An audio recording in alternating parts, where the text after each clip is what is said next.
মির্জা ফখরুল ইসলাম আলমগীর আটক থাকা অবস্থায় বাংলাদেশে ৭ জানুয়ারি নির্বাচন অনুষ্ঠিত হয়েছে এবং একটি নতুন সরকার গঠিত হয়েছে। মির্জা ফখরুল গ্রেপ্তারের পরপরই আস্তে আস্তে বিএনপির আন্দোলনে ভাটার টান আসে। বিএনপির আরও বেশ কিছু শীর্ষ নেতা গ্রেপ্তারের পর বিএনপির আন্দোলন হয়ে পড়ে নাম সর্বস্ব।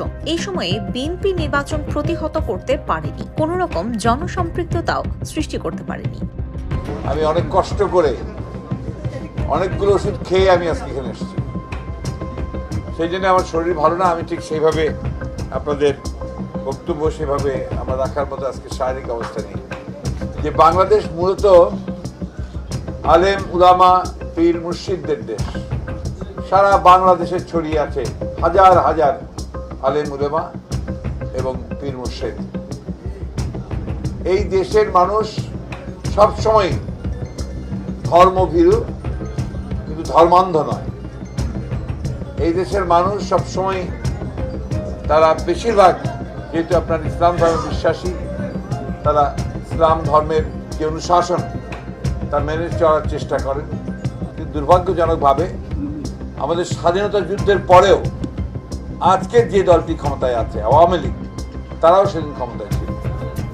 তারা সেদিন এসে প্রথমে যে কাজটা করেছে, এই দেশের মেজরিটি মানুষের যে আশা আকাঙ্ক্ষা। আরো খবর জানতে আমাদের ইউটিউব চ্যানেলে সাবস্ক্রাইব করুন এবং বেল বাটনে ক্লিক করে অ্যাক্টিভ থাকুন।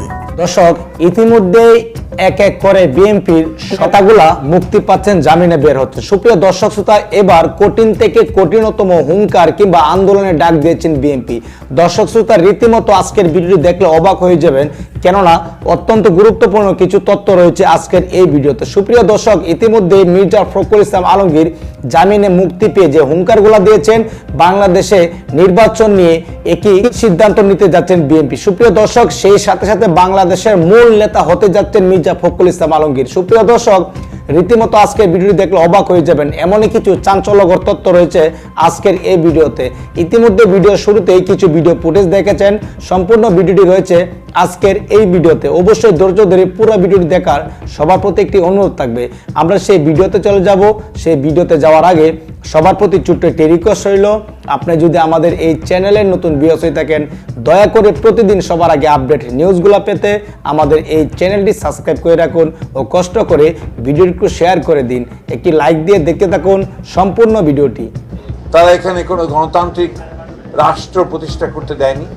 যে সংবিধান তারা তৈরি করেছিল, সেই সংবিধানকে তারা কাটাছেঁড়া করেছে এবং বহুদলীয় গণতন্ত্রকে বাদ দিয়ে তারা একদলীয় ব্যবস্থা বাকশাল প্রতিষ্ঠা করেছে। সেই সময়ও তারা যারা ভিন্নমত পোষণ করেছে তাদেরকে তারা আক্রমণ করেছে, হত্যা করেছে এবং তাদেরকে নির্যাতন নিপীড়ন করেছে।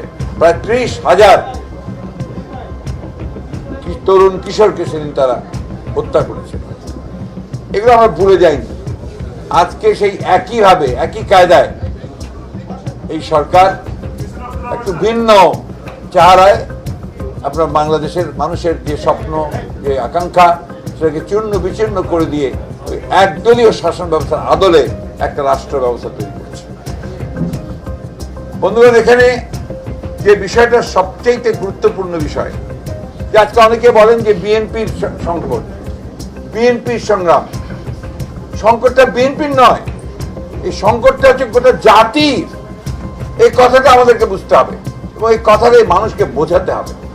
আজকে গণতন্ত্র নেই, নির্বাচন হয় না, আজকে দুর্নীতির কোনো জবাবদিহিতা নাই, যে যেখানে যেমন খুশি ডাকাতি করছে, চুরি করছে, তার কোনো জবাবদিহিতা নাই, আইন শৃঙ্খলা বলতে কিচ্ছু নেই। সেই একটা দেশ তো আমরা চাই না। আজকে সেই দেশ তৈরি করেছে আওয়ামী লীগ।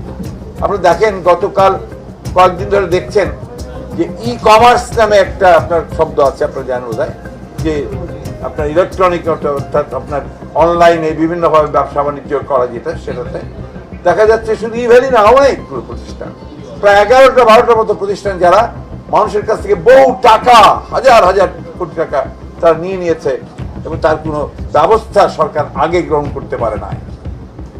আজকে দুর্ভাগ্যজনকভাবে হত্যা, শিশু হত্যা, নির্যাতন, ধর্ষণ এমন পেরেছে যে আগে কখনো আমরা চিন্তাও করতে পারি। আজকে আইন শৃঙ্খলা পরিস্থিতির অবস্থা কি, যে তুলে নিয়ে যায়, তারপর কোনো খোঁজ পাওয়া যায় না। এবং আমাদের অবস্থায় দেখেন বিএনপির আমরা হিসাব করে দেখেছি 500-এর উপরে মানুষ আমাদের গুম হয়ে গেছে, তাদের কোনো খোঁজ এখন পর্যন্ত পাওয়া যায়নি। আমাদের ইলিয়াস আলীর নাম আপনারা সবাই জানেন, আমাদের এমপি ছিলেন সিলেটের, আমাদের চৌধুরী আলম ঢাকা শহরের সহ প্রায় 500-এর উপরে নেতাকর্মীকে গুম করে দিয়েছে বিনা বিচারে, থানা হাজতের মধ্যে অথবা বাইরে নিয়ে গিয়ে পুলিশি হেফাজতে হত্যা করা হয়েছে। জুডিশিয়াল কিলিং, যেটা একে প্রকাশ্যে হত্যা করা হয়েছে। এই বিষয়গুলো আগে কখনো আমরা দেখিনি। গুম শব্দটার সঙ্গে তো আমরা পরিচয়ই ছিলাম না।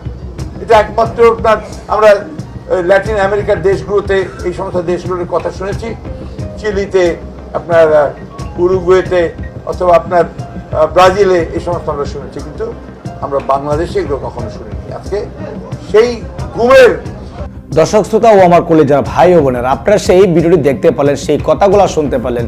সেই ভিডিওটি দেখার পর যদি আপনাদের মনে কোনো মন্তব্য থাকে অবশ্যই কমেন্টস করে জানিয়ে দিবেন। দয়া করে ভিডিওটি শেয়ার করে দিবেন। সবাই ভালো থাকুন, সুস্থ থাকুন। দেখা হবে আবারও পরবর্তী নতুন একটি আপডেট নিউজ নিয়ে। আল্লাহ হাফেজ।